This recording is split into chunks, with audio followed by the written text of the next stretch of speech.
Bem-vindos ao Clubecast, o podcast do Clube de Engenharia e Arquitetura de Londrina, patrocinado pelo CREA Paraná. Hoje a gente vai ter uma conversa bem bacana com os meus colegas aqui do CEAL e falar sobre as atribuições dos conselheiros do CREA. A gente vai começar aqui com um bate-papo. Eu estou aqui com o Roberto Gameiro, muito obrigada pela sua presença, a Natália Stasiak e o Naziel Salustiano. A gente vai conversar sobre atribuições dos conselheiros, quais as atividades que vocês desempenham e, assim, como que a gente pode contribuir tanto para as entidades de classe como para o próprio CREA. Então, eu queria que vocês se apresentassem, falassem quanto tempo que vocês têm já de conselho, cada câmara que vocês participam, né, e quais as atividades que vocês desempenham aqui junto ao Clube de Engenharia e Arquitetura de Londrina. Bom, começa por mim? Pode ser, sim. Então tá, eu sou o Naziel Salustiano, eu sou engenheiro eletricista e eu trabalho na área de engenharia desde quando eu era adolescente, que eu comecei a trabalhar com projetos elétricos. Entrei como estagiário, nem sabia o que era engenharia na vida, mas aí foi o que me levou a fazer primeiramente um curso técnico e estar atuando como projetista durante todo esse tempo. E posteriormente fiz engenharia elétrica e hoje estou aí como conselheiro aqui representando o CEAL. Você é conselheiro da Câmara de Elétrica. Isso, da Câmara Especializada de Engenharia Elétrica. Bacana. E você, Natália? Eu sou Natália Stasiak, eu sou engenheira civil, estou no CREA há 2 anos, né? O mandato são 3 anos, então eu estou há 2, entrando para o terceiro. Eu entrei na parte de engenharia em outro setor, né? Antes eu era zootecnista, trabalhava com a parte de frangos de corte. E durante o meu trabalho eu comecei a participar das construções e me interessar e resolvi fazer outra graduação que para mim foi excelente, assim. E aí fiz o curso de engenharia civil e logo nos últimos anos da graduação entrei no clube de engenharia, né? Porque eu vi a atuação dos profissionais, achei muito interessante, comecei a participar. E aí dentro dessa participação foi acontecendo e aconteceu a eleição e virei conselheira, né? Então hoje eu estou na Câmara Especializada de Engenharia Civil e é isso. Bacana. E você, Roberto? Qual o seu tempo de atuação aí como conselheiro e outras atividades representando o CEAL no CREA? Bem, eu sou conselheiro esse meu 6º ano e você tem um mandato de 3 anos. É possível fazer 2 mandatos consecutivos. Eu estou no meu 2º mandato, no final dele, ou seja, dia 31 de dezembro deste ano, né, 2025, é o último dia como conselheiro do CREA. Aí dá oportunidade para que novas pessoas possam estar entrando, né? E sempre é bom que vai oxigenando, né, trazendo novas ideias dentro do CREA. Eu sou engenheiro eletricista. Eu tenho uma empresa de cabeamento estruturado, sou formado também em administração e trabalhava na época na área de informática. Aí, por causa da área de informática, a gente foi mexendo com redes e aí o cabeamento estruturado, aí a necessidade de fazer engenharia, foi quando a gente acabou fazendo, então, engenharia. E assim mesmo, assim que eu terminei, no mês seguinte, eu acho que já estava procurando o CEAL, né? E aí, dentro do CEAL, eu já fui representando aqui e ali, e quando menos percebi, eu já estava lá no CREA, já com o pessoal. Mesmo. Bacana, né? Então, assim, o que que eu queria saber de vocês, assim, o que é o conselheiro, né? Porque a gente fala muito, o conselheiro do CREA, mas qual é a atuação, qual é a contribuição desse conselheiro para as atividades do CREA? Como que cada um de vocês atua nessa função de conselheiro? Bom, o conselheiro, ele é um representante da entidade de classe dentro do sistema e ele atua na sua câmara, na modalidade da sua engenharia, fazendo análise de processos, fazendo relatos de processos dos mais variados, com a finalidade de exigir que as atividades de engenharia sejam feitas por engenheiros habilitados. Então, a principal função dele é nessa fiscalização dessas atividades. Entendi. E, Natália, como que eu me candidato a conselheiro, né? Então, assim, como o Roberto falou, que está há 6 anos, como que dentro de uma entidade de classe eu me candidato a conselheiro? Como que funciona isso? Existe, quando a gente participa de uma entidade, a gente atua dentro dela, por exemplo, o Roberto atua no CEL há bastante tempo, o Naziel também, eu acho que eu estou há uns 6 anos, mais ou menos. A gente começa a participar das atividades da entidade, a gente começa a perceber que a gente faz parte e faz diferença na sociedade, né? Então, cada um, por exemplo, a gente precisa de alguém para representar o CEAL numa prefeitura, alguma coisa assim. E acaba que os conselhos, eles têm precisam do conselheiro para ser a voz da entidade, ser a voz da população, né, dos profissionais, né? Então, o que que acontece? Dentro da entidade, os conselhos, no caso o CREA, ele abre uma vaga, né? Então, olha, aqui para o CEL a gente tem uma vaga, por exemplo, para engenharia civil, que foi da minha época. E aí eu me candidatei, então tem todo um regramento, tem uma resolução do CONFEA para ser seguido, né, para a entidade seguir. E aí, dentro do estatuto da entidade, a gente analisa quais são os requisitos e veja se eu posso participar, se eu posso me candidatar de acordo com as regras do estatuto de cada entidade. E aí eu me candidato e participo de uma eleição, né? Então, toda essa eleição e toda essa parte de candidatura, ela tem o regramento tanto do estatuto quanto do CONFEA, que tem as duas resoluções sobre isso, tá? Então, basicamente isso. Aí, tendo a eleição, a entidade faz a comunicação para o CREA de quem será o representante, e aí ele é empossado depois da comunicação, né? Bacana. É. Pode falar, complementar, Roberto. O CREA, ele tem duas estruturas bem distintas. De um lado, ele tem a estrutura funcional, são funcionários que eles entram lá a partir de concurso. E tem do outro lado a estrutura de conselheiros, inspetores, que são trabalhadores voluntários, ou seja, Isso. então, eles são eleitos na própria comunidade profissional. Cada conselho tem a sua lei que o cria e que o rege. Então, por exemplo, enquanto no Conselho de Medicina é feita uma chapa onde você elege aquela chapa. Então, eles vêm todos os conselheiros de uma única vez e dali de dentro, depois de eleitos, entre eles se elegem quem é diretor, quem é presidente, troca toda a chapa quando chega o final. Uhum. O CREA é diferente. Ele troca todo ano aproximadamente 1/3 dos conselheiros, Isso. né? E esses conselheiros, eles são atrelados a uma entidade. Então, ou seja, a vaga é da entidade. Então, nesse caso é bem diferente, porque então você transfere a força que rege o CREA para a entidade. Então, aí mostra o quê? A importância do profissional, que hoje, por exemplo, ele olha para o CREA, puxa vida, mas alguma coisa pode ser diferente. Qual é o caminho ideal para que ele pudesse contribuir, para que o CREA possa evoluir? Seria participar de uma entidade. Porque a forma como ele foi criada é ali que esse é o caminho que você pode exercer a melhor influência possível para que o CREA vá se aprimorando. Então, se alguém estiver ouvindo, vou dizer assim, participe de uma entidade. Você é lá que você vai encontrar os mecanismos, o caminho necessário para poder causar as mudanças que você entende que é melhor. Entendi. Eu ia te perguntar justamente isso. Por que, né, a gente entra numa entidade de classe, né? Esse paralelo que você fez de você ter uma chapa, que às vezes as universidades fazem de eleição, é diferente, né? Então, e a vaga é da entidade. Então, a entidade, pelo número de associados, ela tem uma quantidade de vagas, né, Gabriel? Tá correto falar isso? É mais ou menos isso. Ou seja, a princípio, uma entidade, se ela tem um volume mínimo, requisitos mínimos entre eles, é o volume mínimo de profissionais associados, ele tem direito a uma vaga. Então, pelo fato desse volume mínimo, ele não tem muitas pessoas assim que precisaria participar ali. Mas, para conseguir já a partir dali o segundo, aí tem que ter um índice. Entende? Então, aí vai ter que ver, ele tem um número suficiente cuja sua representatividade justifique o segundo conselheiro, aí então abre-se uma vaga para ele e ele passa a ter o segundo conselheiro. Mas é sempre uma vaga atrelada à entidade de classe.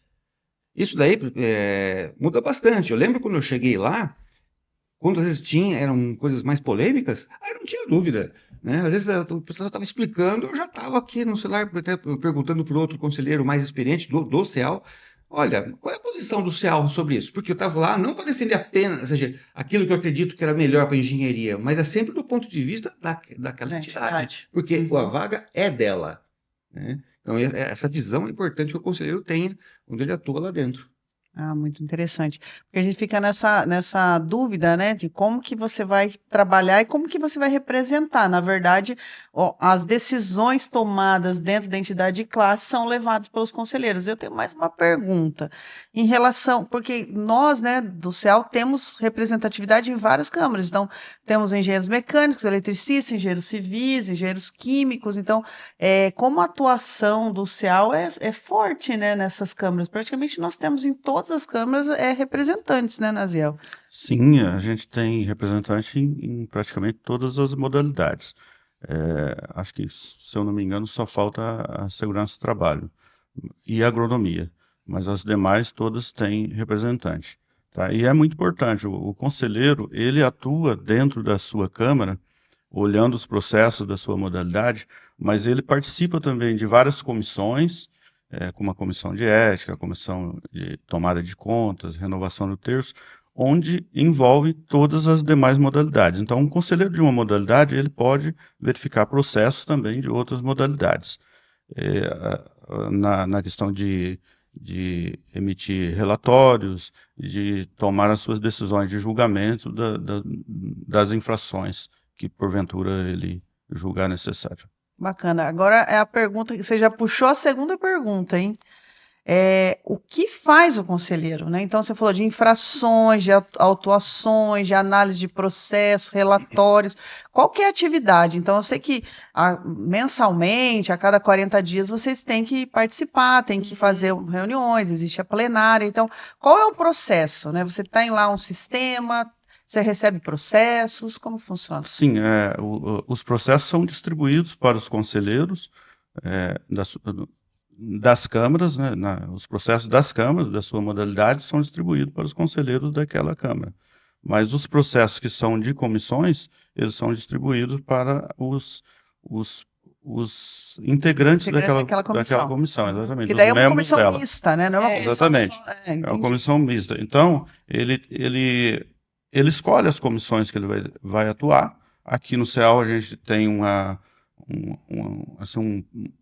distribuição, a gente combina para que todas as comissões sejam representadas por associados aqui do CEAL, por associados que são conselheiros. Então, ele recebe esses processos, analisa, e aí ele sugere um voto, né? Então, os processos são os mais variados possível, como falta de ART, falta de registro de empresa, isso tudo começando lá na fiscalização. Então, a fiscalização atua, faz o trabalho dela e direciona tudo para os conselheiros para fazer esses relatórios. Mais ou menos isso. Na tua câmara de elétrica, qual o volume de relatórios, de atividades que você tem na atuação? Assim, quantos processos você recebe por mês, assim, só para a gente entender qual que é esse volume, né? A Câmara de Elétrica ela tem menos processos, por exemplo, que a Civil. A Civil, ela por ter um número maior de profissionais registrados, ela tem um volume maior. A Câmara de Elétrica, então, nós somos lá compostos por 24 conselheiros, e assim, na média, eu tenho recebido assim, uns 3 processos por mês. Entendi. E a Natália, que é da Civil. Eu fiquei sabendo que a Civil, assim, tá com um processo, reunião extraordinária, né? Fizeram outras reuniões, então foi um ano bem trabalhado, né? Foi. Pela Civil ter uma quantidade de profissionais muito maior, né, no Paraná, e inclusive no Brasil, a gente recebe muito mais processo, né? Então, qualquer obra irregular, então alguém vai ter uma denúncia, alguma coisa assim. Então, hoje em dia, o que a gente tem feito no ano de 2025, além das sessões das reuniões da Câmara Especializada de Engenharia Civil, a gente tem as reuniões extraordinárias, porque a quantidade de processos que a gente tem não é possível em uma manhã, né, que é uma manhã que antecede o dia da plenária, fazer todas as análises e fazer todos os julgamentos, certo? Então, eu tenho em média 4 a 5 processos no mês, quer dizer, por vez, né? 4 a 5 por vez. Então, para a reunião antes da plenária, uns 4 a 5, então no mês dá 10, tá? Então, o que que a gente faz? A gente recebe esse relatório, esse processo, essa denúncia, analisa ela, vê ela dentro da lei, né? Da lei, dentro da engenharia, dentro das leis de atribuição, do que ela está inserida, e a gente vai olhar dentro da história que está acontecendo, se cabe uma penalidade, se a gente manda para a comissão de ética. Então, quando o processo chega para a Câmara, a gente analisa e vê se vai para alguma outra Câmara, né? Então, para outra comissão. Então, pode ir para a comissão para a segurança do trabalho, pode ir para a ética, e aí depois que essas comissões analisarem esse processo e fizerem toda a parte delas, volta para a Câmara para ser olhado e realmente aí faz ser julgado dentro da Câmara, né? E aí, pela demanda gigantesca que a Câmara de Civil tem, não tem como não fazer reunião extraordinária, né? Não sei como que vai estar para 2026, mas é uma quantidade bem. Você falou de tempo, né? É. Eu fico em média a cada 2 semanas, né, que dá o tempo, uns 2 dias analisando o processo e fazendo relato, tá? Então, tem uma dedicação, uma certa dedicação que, no fim das contas, ela é honorífica, né? Sim, sim, isso é importante a gente falar. Roberto, eu deixei para você a pergunta mais difícil, tá? Lembra, né? O Naziel e a Natália falaram sobre os processos, que recebe o relato e tal, mas é assim, né? É bem tranquilo. Eles fazem o relato, daí chega na reunião, todo mundo acata esse relato, vai para a plenária bem tranquila, é uma coisa assim. Como que funciona? Conta real, entendeu? E a Sim. gente sabe que é bem complexo, não é só você pegar o processo e fazer um relato. Existe uma discussão dentro dessas reuniões também, né? Pede vista e vai, às vezes o processo não é um processo que ele chega numa plenária já tão facilmente, né? O que que você, na tua experiência, o que que você tem observado? Nós temos 3 principais tipos de processo. Um é o processo de fiscalização da profissão, ou seja, então chega lá, você descobre que tem uma determinada obra, e aquela obra está sendo feita por alguém que é habilitado? Se não, né, aí abre-se um processo. Tem o processo na área de educação, que é onde você registra as entidades de ensino e aquele aluno que se forma, ele busca então o seu próprio registro e com atribuições. Eles também abrem esse processo nessa área. Tanto é que é tão importante essa área. As 3 principais áreas, cada uma delas tem um departamento para isso. Existe o DEFIS, que é o Departamento de Fiscalização, tem então o CEAP, né, que é a Comissão na área de ensino, e tem também a parte de ética, né? Então, é quando a gente entende que um profissional ele não agiu com idoneidade, ou mesmo que não havia dolo, mas ele, talvez se ele não obteve o conhecimento que esperava que ele tivesse, ele prejudica a sociedade, aí também é aberto um processo para ele. Então, você tem esses 3 grandes grupos de processos que atuam ali dentro. E cada um deles tem seu rito, na verdade, né? Então, nem sempre ou seja, eu estou explicando porque o rito da ética é diferente do rito, Sim, né, sim. da fiscalização. Então, quando se abre um processo, por exemplo, se for ética, né, você manda ele para a comissão de ética. Olha só, a comissão de ética não julga, mas ela instrui o processo, ou seja, ela procura levantar todas as provas, conversa com o próprio profissional, para entender o que de fato aconteceu. Aí, então, depois disso, eles debatem sobre esse assunto e coloca-se lá o que acredito que aconteceu. Vai para a Câmara. Na Câmara, então, acontece a mesma coisa, quer seja para ética, quer seja para a área de ensino, quer seja fiscalização. Esse processo vai para um relator, que ele, então, pega aquele processo ou que foi Sim. instruído Aquela pela ética, oitiva, toda né? todo Ou então ele pega o que algum assessor colocou alguns dados para ajudar ele, mas é ele quem vai ler, que vai interpretar, e vai dizer, olha, essa fiscalização aqui, esse profissional, nesse contexto, não precisa, ele estava certo, vamos arquivar isso aqui. Ele agiu aqui, esse cara que precisa ser melhor instruído, mas não é algo grave. Ele pode receber uma advertência reservada, ou seja, só ele vai saber que ele recebeu aquela advertência. Pode ser público, pode ser cassado também. Na área de fiscalização, que falta de RT, vai ser uma multa, né? Então não vai ter nem advertência, né? A multa resolve. quando o relator propõe a sua proposta lá, o que acontece? As outras pessoas, os outros conselheiros, eles podem discordar ou eles podem apenas querer saber mais informação. Então, tem duas coisas que podem acontecer. Eu peço um destaque. Então, aquele processo, ele vai para uma... Aquela pessoa que pediu destaque pergunta, olha, eu não entendi. Você quer que aconteça isso, mas você verificou isso, isso, isso, isso? Outro vai dizer, olha, eu verifiquei sim, está aqui o tal documento, está aqui tal ação. Ah, obrigado. Então, ele pode se dar por satisfeito, né? E o processo flui, Seguida aí. né? Uhum. Ou ele pode fazer o que a gente chama de pedir vista. Ele fala assim, olha, eu acho que isso daí precisa ser melhor analisado. Aí, então, não há votação daquele processo. Aquele processo vai para a pessoa que pediu vistas e ele que vai, então, agora fazer uma segunda relato sobre aquilo lá. Mas acontece de que ele, ao olhar melhor com o tempo em casa, não, o relator principal está certo mesmo. Então, ele chega na próxima reunião e fala, olha, eu sigo com o relator. Ou então, se ele tem conclusões diferentes, ele vai lá e faz o seu relato. Faz um segundo relato no processo. Isso. Né? Exatamente. Não corrige o relato anterior, ele faz um segundo Um relato. segundo relato no Segundo processo.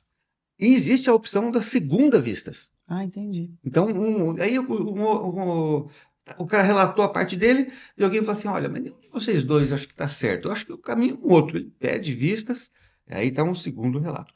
Se acontecer de ter dois relatos e na hora que vai para o voto, todos eles têm votos contrários, porque é possível, Sim. Isso já tá? aconteceu. Então, aí, quando acontece de que significa o quê? Que a maioria das pessoas não acredita que nenhum dos três é a solução. Aí, então, aquele processo ele volta para o estágio inicial, ele volta para ser novamente distribuído como relato inicial, buscando o quê? Um relato que faz com que aquele grupo de profissionais que é daquela área lá entenda que essa é a melhor situação para E aquele caso. nenhum daqueles 3 relatores entra, né? Seria um quarto relator. Seria um quarto relator. Num processo Exatamente. diferente, ele iniciaria Exatamente. novamente. É interessante, porque, na verdade, dá uma impressão de morosidade, mas é ao contrário. É um cuidado É um com os cuidado. processos, né? Isso, porque também, imagine um processo que ele está caminhando para o cancelamento de um De um registro registro. de um profissional. E se 3 relatores fizeram o relato e a comissão, né, toda a Câmara ainda não está concordando, é porque pode ter alguma coisa sensível ali que pode ser melhor analisada, né? Então, de fato, antes de tomar uma decisão, para não prejudicar o profissional, ele é bem analisado antes, né? Então, tem toda uma legislação em cima disso, né? Sim. Inclusive, quando acontece, por exemplo, de alguém fazer um relato e a pessoa que vai pedir vistas, ele até vai votar na mesma sanção ou no arquivamento, não importa. Mas, se o motivo é diferente, ele tem que sim fazer um relato à parte. Isso. Porque o que quer dizer? Que às vezes a primeira pessoa até escolheu a mesma ação por parte do CREA. Entendi. Mas se o motivo, ele entende que aquele motivo não é motivo válido, olha só, isso pode ir para a justiça comum, e aí então o profissional vai ganhar. Né? E sendo que, na verdade, ele, se for o caso, né, ele talvez não agiu como deveria ter agido. Poderia perder. Se você, então, a segunda vistas, ele dá um argumento melhor, isso daí, então, dá robustez ao processo. Então, não é o fato de você querer pensar diferente ou igual que justifica pedir vista. Você pode até pensar igual em termos de ação final, mas o motivo que leva a isso, se for diferente, a gente instrui que sim, seja feita uma vistas, um relato à parte. Entendi. O importante, Carol, é que se a gente tivesse um processo fácil, né, que todo mundo concordasse, a gente não precisava do conselheiro. Né? Então, a gente precisa de pensamentos divergentes, de pessoas de locais do Paraná inteiro, de fato, para analisar junto uma questão. Então, pensamento igual nunca gera resultado bom. A Verdade. gente precisa de discordância mesmo para fazer todo mundo pensar e fazer o todo ser negociado e chegar num consenso, né? Tudo isso, lógico, baseado em lei, dentro do Código de Processo. Então, essa união dos conselheiros serve para isso. Para discordar mesmo, Sim. né? Então, para sair um resultado bom, tem que ser, às vezes, divergente para a gente pensar e cada fazer um a coisa melhorar. cada um olhar a legislação de uma forma diferente Isso. também, né? Não sei se vocês podem falar um pouco sobre isso, mas principalmente da Câmara de Civil. mas que tipo de processo que vocês mais recebem? É até por uma questão de instrução. Às vezes a gente está aqui com um jovem profissional, né, que às vezes não busca uma entidade de classe, não busca entender como é o preenchimento correto de uma RT, ou inicia uma obra de maneira irregular.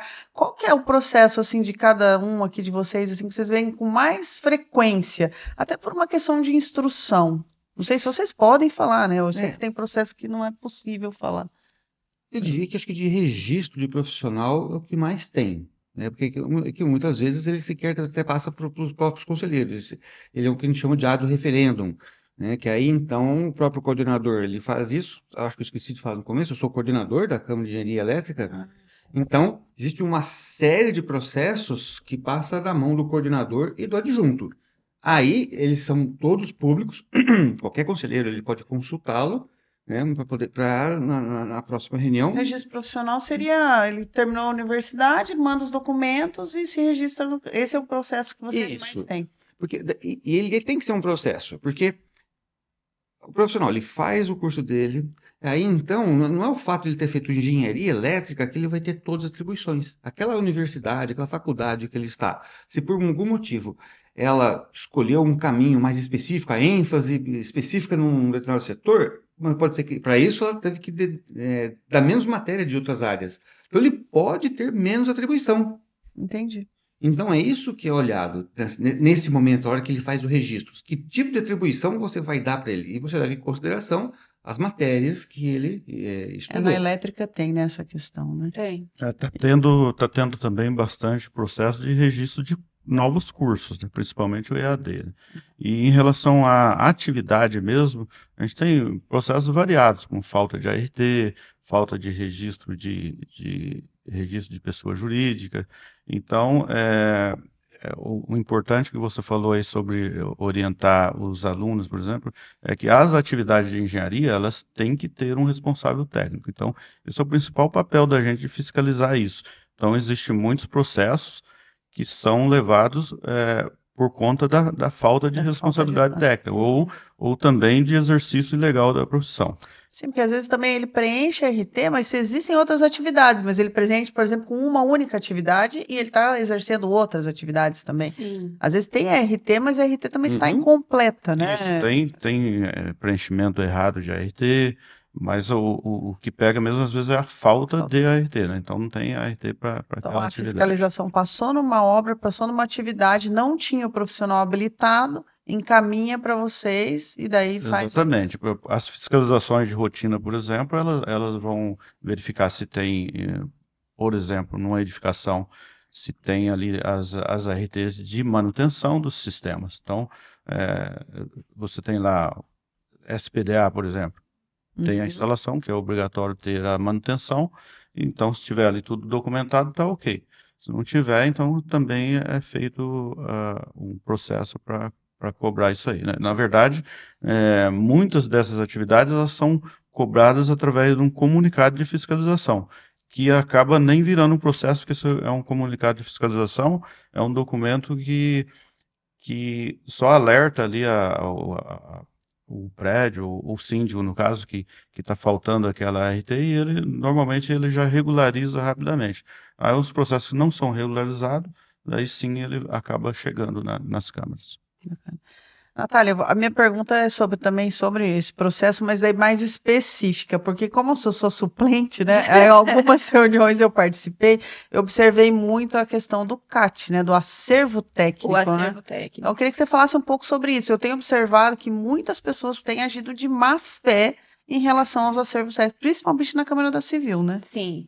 O acervo técnico, ele é uma certidão que ela é obrigatória em algumas licitações, né? Então, vamos supor que um órgão público precisa fazer uma licitação para uma empresa de recap, por exemplo, tá? E aí, uma das exigências no termo de referência é que algum profissional da empresa tenha uma certidão de acervo técnico de X metros quadrados de recap asfáltico como experiência, né? Então, essa certidão, ela vai mostrar a experiência que esse profissional já tem, ou essa empresa tem, para fazer aquela atividade. Então, na verdade, a entidade pública está fazendo um critério, tá? que acontece que a gente vê falsificação, né? Quando a empresa ou um profissional que quer participar daquela licitação, ele não tem aquela certidão. Então, ele nunca fez uma RT de recap, mas ele já trabalhou com conservação rodoviária, algum outro tipo que está envolvido. O que passa na cabeça dele? Vou fazer uma RT de algum serviço que eu já participei. Então, vamos supor, tá? Um exemplo hipotético.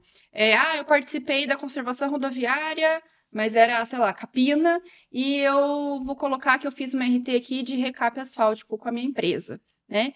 Então, ele abre a RT, o CREA, né, registrou a RT, e aí logo depois que ele faz a RT, ou algum tempo depois, ele vai lá e pede o acervo técnico. Então, ele pede para um profissional terceiro, um colega, um amigo, viu, faz um atestado de capacidade técnica para mim, que eu fiz isso daqui, né? Ou mesmo da empresa, vamos supor que ele tem um acordo ali, né, com a empresa que foi feita, só que ele não fez aquele. Não Então, participou daquela não atividade. participou daquela atividade. Então, tanto o órgão que atestou, né, deu uma informação falsa, e isso acontece bastante, quanto o profissional fez essa informação falsa, e não tem como o conselho, de pronto, né, porque às vezes ele pede emergencialmente, porque ele precisa participar dessa licitação daqui uma semana, 2 semanas, ele analisar de fato e ir atrás de todas as informações de modo rápido, tá? Então, ele libera essa CAT, mas depois a gente acaba ficando sabendo, né? Então, às vezes tem uma denúncia, ou aí, de fato, o pessoal da fiscalização vai a fundo dessa CAT para perguntar para o órgão se essa atividade foi feita. E o que acontece? Eles ligam ou entram em contato com o órgão fala, não, nunca fizemos essa atividade com essa empresa, com essa pessoa.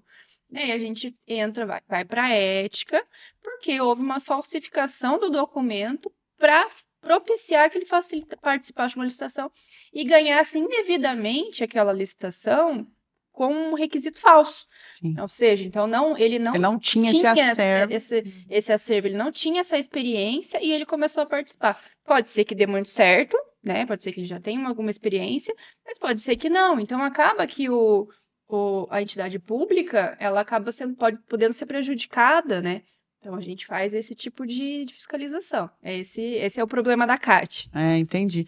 Na verdade, todas essas informações são importantes para quem está escutando a gente, porque principalmente quem é jovem, ou pensa, né, em fazer alguma coisa errada, porque as consequências são grandes, né? Ele pode até perder o registro profissional durante essas atividades, né?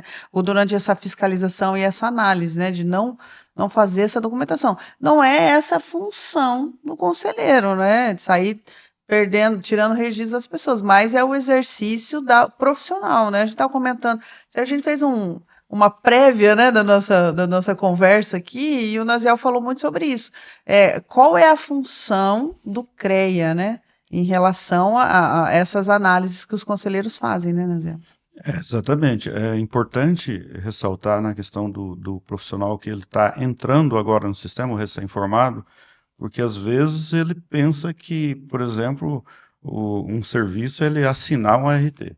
Não é, ele tem que ter a verdadeira participação. Então a gente fiscaliza isso, ele não pode sair por aí assinando a RT. Caneteiro que a gente exatamente. fala, né? Agora eu sou formado, eu posso assinar projeto, assinar a execução.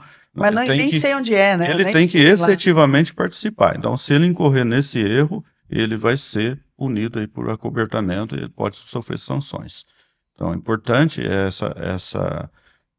abordar esse assunto, principalmente no último ano, nas faculdades, para os formandos, para que eles não caiam nesse erro. Muitos caem, até na questão de que a Natália falou agora há pouco da CAT.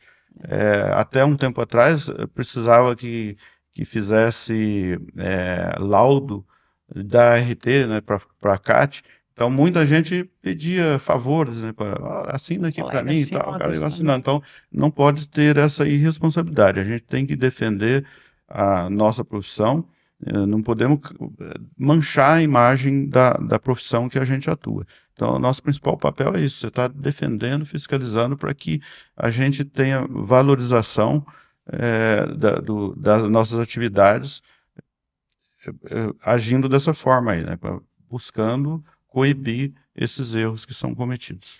Eu acho que Eu falo dos dois, acho que dá para usar um gancho para mostrar o papel da entidade de classe dentro, né, do Desse sistema. processo, Exatamente. sistema. Uhum. Olha só, então, a CAT, né, ou seja, a própria RT, ela tem um valor que às vezes é cobrado por isso. E você, quando faz uma obra, você pode ter a RT, por exemplo, de um engenheiro que está trabalhando como corresponsável. Só que para cada um deles é um valor que é cobrado, ou seja, então vai tornando mais caro o serviço. E é aí que acontece com muitas empresas. Eles preferem não colocar aqueles engenheiros que trabalharam como corresponsáveis naquele projeto lá. Por causa desse valor que começa, você vai agregando o profissional no projeto, vai encarecendo.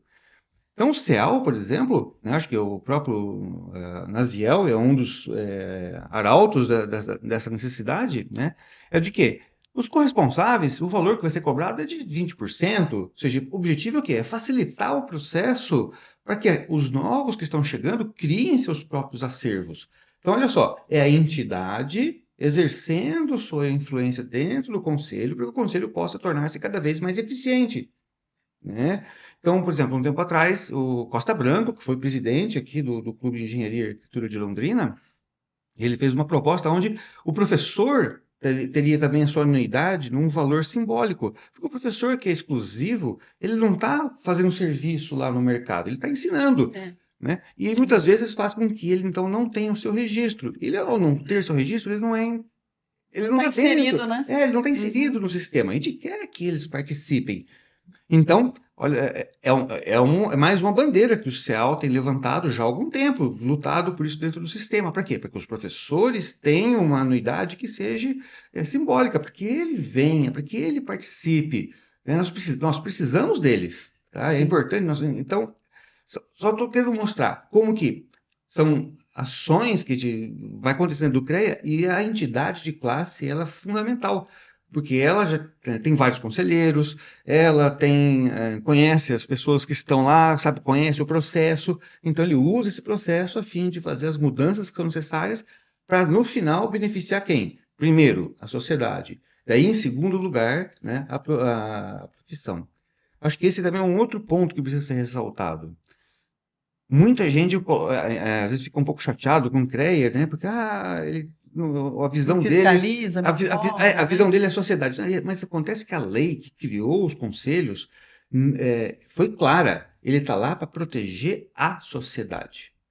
Então, quando a gente exige que haja um profissional habilitado no serviço, é por quê? Porque um profissional habilitado, ele é mais capaz, ele conhece as normas, então o serviço vai ser feito corretamente, o que traz segurança à sociedade. Mas esse é o objetivo. Lógico que aí muitas vezes a gente procura sim agir para valorizar a profissão, né? Mas quando a primeira está totalmente atendida. Por exemplo, tem a fiscalização que acontece mais na área de agronomia. Olha só, você compra fotos de satélite e aí você verifica, você percebe que alguma área trocou a sua plantação. Então eu já sei onde devia ter engenheiros agrônomos que emitiam RT naquela área lá. Aí eu cruzo a georreferência daquela área com a georreferência das RTs. Então eu já consigo saber, essa área aqui tem RT, tem RT. Então eu já fico sabendo só quais são as áreas que não têm RT. Isso permite com que eu fiscalize exatamente só o ponto que precisa. Se algum profissional fala assim, mas eu estou aqui tanto tempo no sistema e nunca ninguém vem me fiscalizar. Porque você faz tudo certo.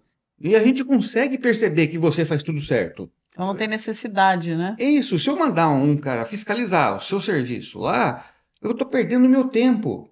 Ou seja, eu poderia estar fiscalizando um outro lugar que traria benefício tanto ao profissional quanto à sociedade e não fui fiscalizar onde, na verdade, não precisava. Então, os processos de fiscalização são muito mais inteligentes do que as pessoas imaginam. A gente consegue chegar no ponto que precisa. Mais um caso, só que tem a ver muito com o que o Naziel acabou falando.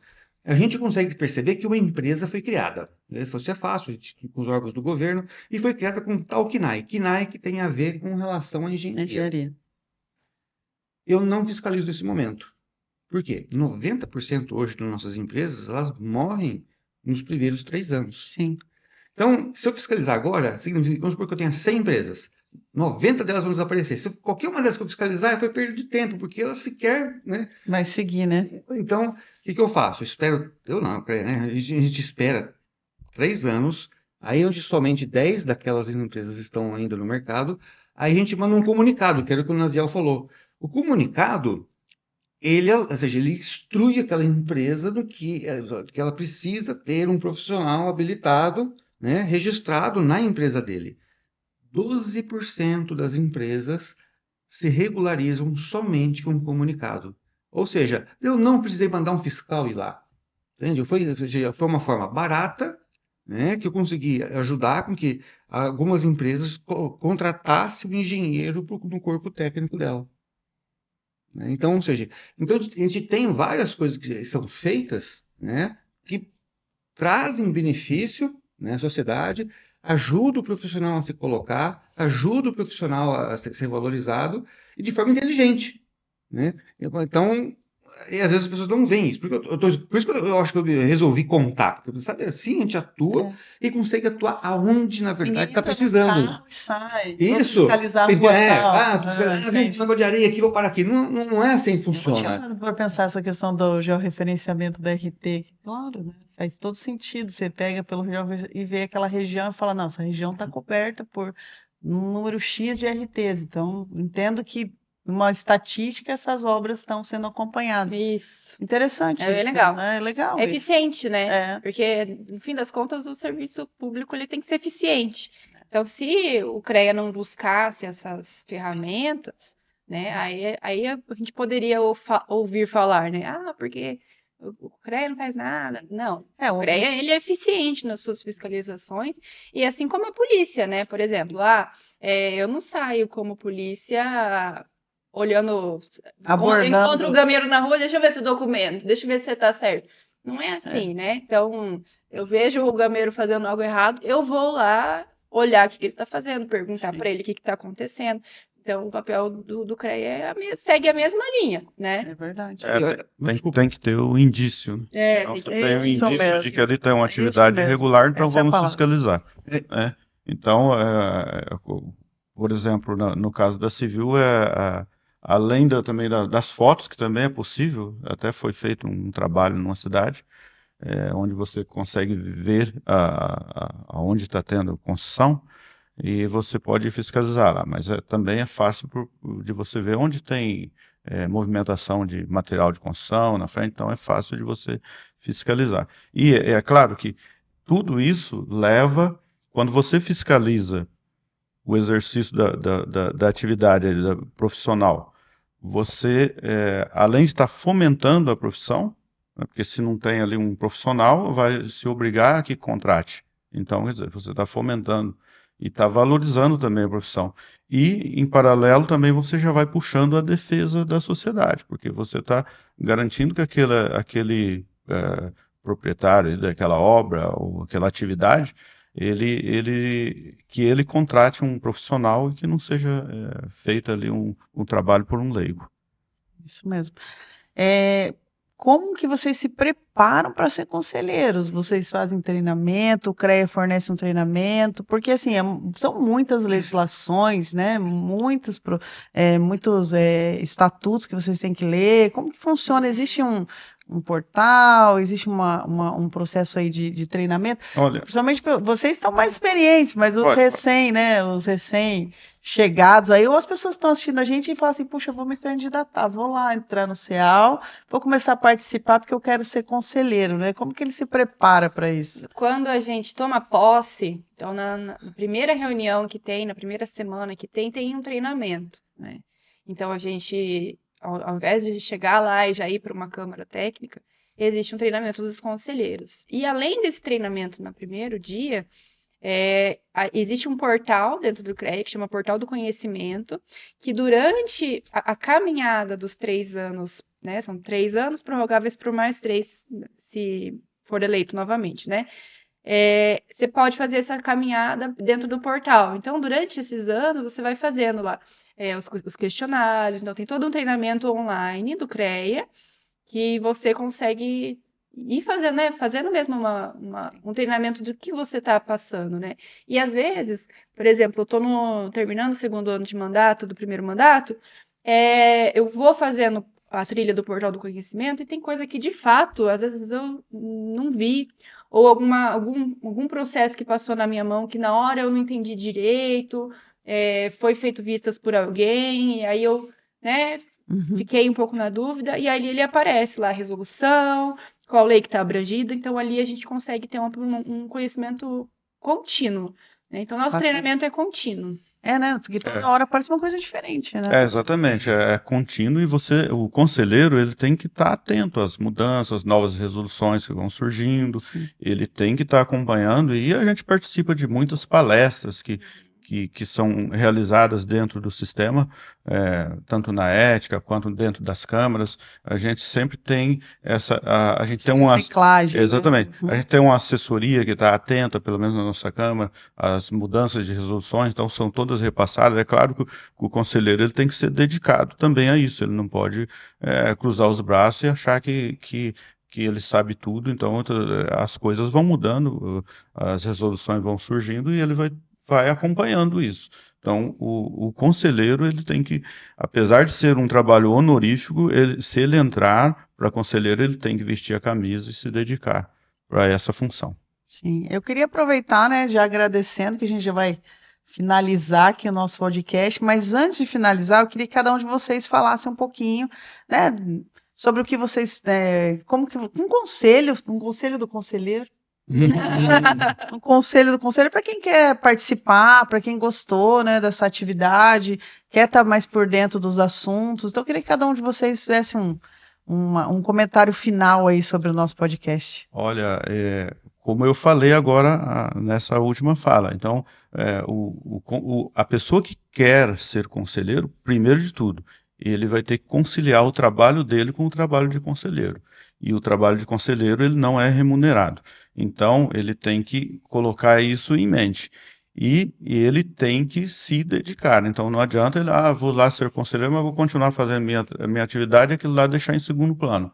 Não, você tem que dividir as suas atividades e é importante que você seja um engenheiro atuante que está na sua atividade, né, no dia a dia, e de ser conselheiro, porque às vezes tem o lado oposto também, né, que às vezes a pessoa, não estou mais trabalhando com isso, então também não vou me Existe um dedicar. contraponto, né, que ela Exatamente. consegue Então fazer, você né? tem que entender que você vai estar prestando um serviço relevante e importante para a sua profissão, tanto para fomentar quanto para valorizar, mas a coletividade. Você não pode pensar em você mesmo, você tem que pensar na coletividade, na sua modalidade. Bacana. Exatamente. Eu vejo que participar do conselho, né, a pessoa que está com vontade, é o que você tinha falado antes. Quando eu vejo alguma atividade que eu não estou contente, né, então, quando ao invés de eu apenas criticar, né, de falar, aquele conselho é ruim, o povo não faz nada, e você, o que que você faz, né? Então, a minha atuação, por exemplo, foi nesse sentido. Eu posso contribuir com a sociedade, eu gosto do coletivo, então eu gosto de atuar com pessoas para fazer as coisas funcionarem, para mudar a minha ideia também, tirar minha concepção, às vezes, travada de alguma coisa, e entrar no conselho de forma a ajudar a mudança também, não exigir que ela aconteça, né? Porque aí a gente vai estar com um pensamento muito rígido, mas conhecer as pessoas, conhecer o sistema, para aí falar, ali eu posso sugerir tal coisa, né? Então, a nossa atuação, nós somos agentes também de mudança e agentes também de absorção do conhecimento, né? Do que está acontecendo no conselho. Às vezes eu tenho algo que eu não tinha conhecimento, talvez eu julgava, vou saber como essa questão funciona.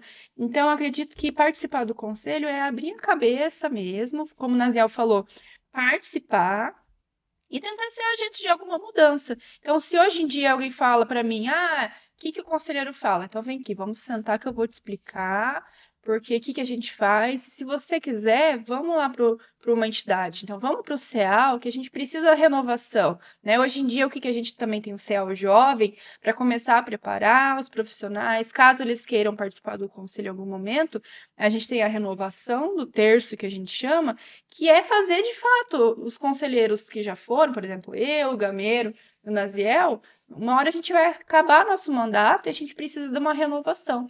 Então, quando a gente prepara novos profissionais para participar do conselho, novos conselheiros, a gente está contribuindo para a sociedade. Muito bem. E você, Gamero? Só palavra final sobre. Já que você está indo para os seus últimos dias de mandato de conselheiro. Eu vou um pouco na linha que os dois falaram, né? Um pouco de treinamento. Lógico, o CREA ele tem bastante treinamento para o conselheiro novo. Mas, se você vem e hoje trabalha dentro só do clube de engenharia, aí daqui a pouco você vai ser inspetor. Ou seja, então um crescimento natural já prepara ele para poder chegar lá e atuar de uma forma melhor. Eu acho que uma das coisas é servir numa entidade de classe. Aí, para quem já está lá dentro, já entrou, está entrando agora, eu diria o seguinte: não se apegue. Aquilo lá, eu estou saindo, às vezes a gente pensa assim, poxa vida, né, agora eu não vou participar do ano que vem disso, eu não vou participar do ano que vem daquilo. Esquece isso daí. Né? E quando a gente tem que estar assim, se dedicado, como o Naziel falou, mas não se apegar ao ponto de estar preocupado se eu fizer isso pode me prejudicar a minha imagem. Eu nunca pensei assim, isso aqui é o certo, é o certo. Isso aqui pode me prejudicar aqui, não importa, é o certo. Né?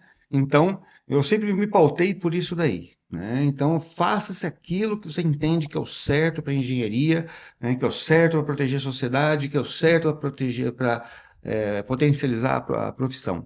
Então, o que eu diria é isso aí, não se apegue do ponto de vista pessoal àquilo lá, mas dar o seu melhor e servir em qualquer lugar. Né?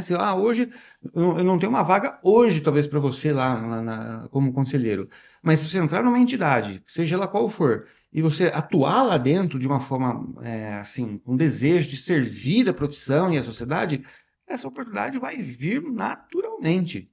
E aí você vai fazer muito melhor, porque você galgou degrau a degrau para chegar lá. Quando chegar lá, você está, inclusive, muito mais preparado para servir dentro do CREA. Muito bem, gente. Obrigado pela participação. Eu acho que foi muito interessante e deixou muito claro esse papel do conselheiro e a importância dele dentro da entidade de classe e como um representante do CREA, né? Queria agradecer a todos. Esse foi o Clubecast, o podcast do Clube de Engenharia e Arquitetura de Londrina, e aguarde os novos episódios dessas nossas discussões aqui dentro do CEAL.